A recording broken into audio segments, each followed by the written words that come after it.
What'd you think about the move? For the Browns, it kind of felt like a move that they needed to make.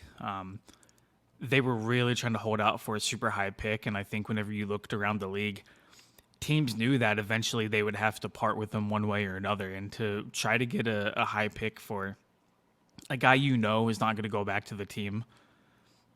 It's just you put yourself in a predicament to where you're kind of negotiating against yourself after a certain point. After such a long time too, with training camp coming up, and you also kind of want to almost do right by Baker too.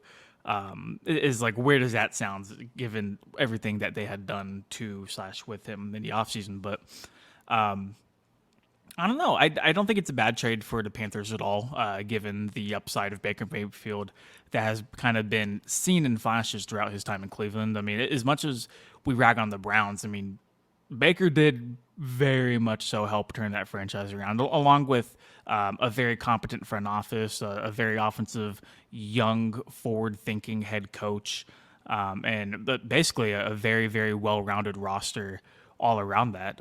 But for Baker to kind of not succeed with the Browns at the levels everybody had hoped he would, on top of him kind of carrying that swagger, that arrogance to him, definitely makes him an easy target.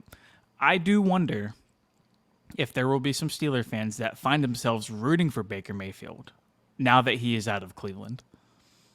So I'll address you. First, I have to address Charles in the comments. You have never seen Top Gun? Look it, man, I apologize, but I will make this promise to you right now because you're like the fifth person to say this to me. Yeah. So I appreciate the push. I will go watch Top Gun, and I will have a report to you by next Tuesday. Mark my words. I have a very busy weekend, so maybe Thursday, but we're going to aim for Tuesday. Appreciate you, Charles. All right, Baker Mayfield. For one, your question on whether or not Steelers fans will root for him, I don't see why not.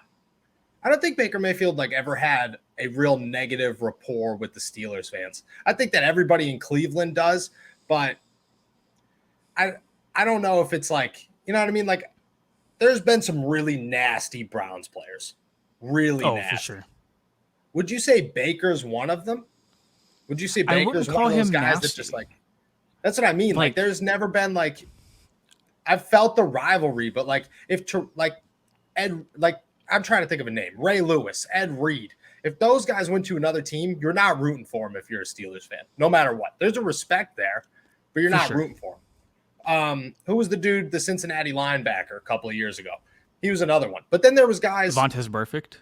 That guy, Vontaze Burfict, dirtiest player of all time. But then there was guys like Chad Ochocinco. Chad Ochocinco went to New England. I was rooting for him to win a ring. I was like, man, this would be cool. You weren't about that life? Dude, not with the Patriots. Hell no. Man. No, not with the Patriots. I didn't feel good about it, but when they were in the playoffs, when the situation was breaking itself down, there's always those guys that you're like, okay, I respect him enough to feel good about it. I'm not saying that Mayfield has earned anybody's respect. I just don't think he's burnt the bridges. That's what I'm trying to say. For sure. No, 1,000%.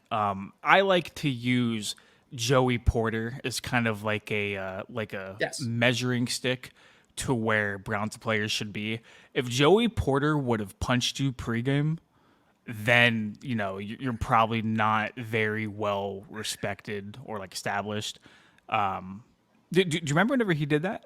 Way back in the day, he got in trouble for trying to fight the entire Browns sideline. The entire Brown sideline. Yes, yeah. I do remember that. I think that's a good benchmark. It's a good benchmark. I don't think Baker's a dude that I'm gonna feel terribly about if he has success in other places. Am I rooting for him to have success? No. That being said, have you bet on the Carolina Panthers to beat the Cleveland Browns in week 1 yet? Ooh, I don't know, but did you see the Browns are paying him over $500,000 that week to try to beat the Cleveland Browns as part of their deal with the Panthers? That is beautiful. Yeah. That is beautiful. Yeah. I bet on them. I put $75 down immediately. That's as much money as I had in my FanDuel account, and I tossed it all on there in 2 seconds. I think it was plus 100 odds. There's no. Do you have any hope? Any hope with the thought that Deshaun Watson's not in Cleveland? Do you have any hope for the Cleveland Browns this season? Dude, that's still a really good roster. It's still a really It's a good really good football roster team, without a man. quarterback. But it's Jacoby Brissett who Exactly. had miracles worked for him in Indianapolis. And like we talked about on the show, I think a week or two ago, dude, I know where you're going. Minka loves whenever Jacoby Brissett throws Just anywhere licking in a his chops. relative zip code towards him. Yeah, exactly. It's like there's no. You could have. Doug Hodges took a team to 8-8, 8-8, Donnie, 8-8. You want to know why you didn't get any better? Because you can't be any better without a quarterback. You could be better with an okay quarterback, not with a third string quarterback. That's not how that works. What would you predict the record would be if you're betting on the Dude, don't do this to me. The Browns record with Jacoby? Browns record with Jacoby? Dude. I would say somewhere around 500 if we saw the Steelers rise up with mediocre quarterback play. I think the Browns have like a better foundation than Pittsburgh did in 2019. So even with Jacoby Brissett, I still think they'll be competitive. Not like Super Bowl contenders like they should be with Deshaun Watson, but still like I don't think they're like a perennial playoff team. I would say right around 500. If they finished like 9-8 somewhere around there, or like No 8-9, I wouldn't be No surprised. way. What they finished wouldn't. last season? What was their record last season? 9-8. I believe it was 9-8 or something along those lines. With Baker Mayfield, I get it was with hurt Baker Mayfield and chicken noodle soup on his like shoulder. Okay, for but now they got throwing chicken noodle motion. soup to throw to outside of Amari Cooper, who at times is chicken noodle soup.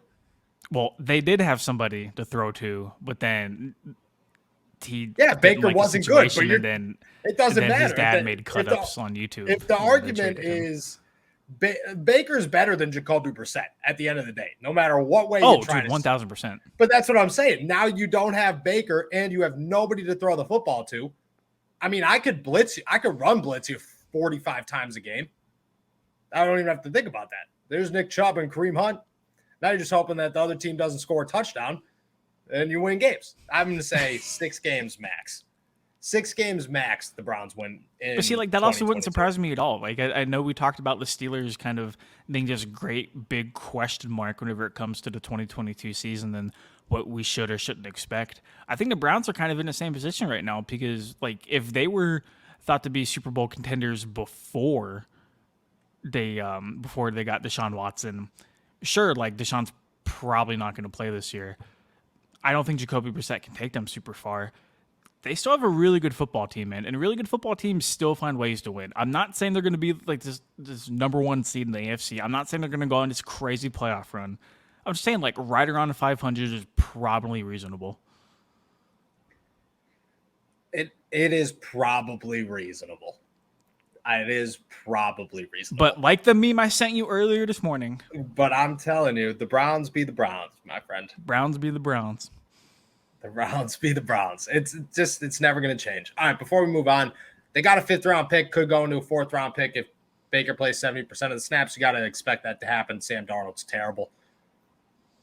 Dude, did you think see it was the a good video deal? of the Panthers talking about Matt Corral in the draft and then being super excited about it? Oh, So, no, dude, I somebody haven't. leaked the war room footage of Matt Rule like hyping up like Matt Corral and talking about like how great of an NFL quarterback he can be, and then they go and they trade for Baker Mayfield like a couple months down the road. That's terrible. Well, yeah, but I mean, Matt Corral's not NFL ready now. Matt Corral at one point was considered like the number 1 pick in the draft. Dude, Which the is best terrible. part about that video was Matt Rule telling the Patriots to basically like F off after like their first offer because they were waiting to like jump up in the draft to go and like make a move for Corral. And then Matt Rule's like in the war room with the Panthers and he's like, listen, like what we're doing right now is elite. Like Matt Rule has done anything close to anything being elite at the NFL since he Elite? first took over Carolina. Yeah, what he was handed Christian McCaffrey and has done nothing since. So he signed Cam Newton for 4 games last The season. most elite thing I've ever seen Matt Rule do was in Mobile when he was hammered at 2:00 in the morning eating street tacos.